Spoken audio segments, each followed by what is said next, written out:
sukūriau tam, kad žmonės išlydėtų dar giliau savo artimuosius, tuo skaudžiausių momentų.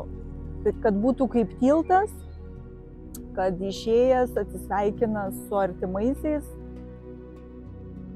ir kaip ir palengvinančią tokią tematiką, kad surasi mane gamtoje, kad aš išeinu pačiu laiku.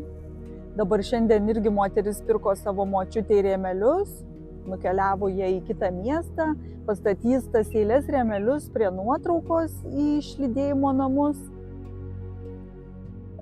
O po to jau per gedulingus pietus paskaitys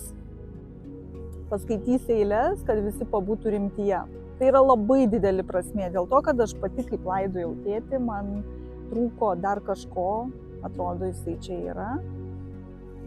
Ir visi liktai bauginasi ateiti išlydėti, o iš tikrųjų čia labai yra gilu, surišti, pabūti rimtyje paskutinius momentus.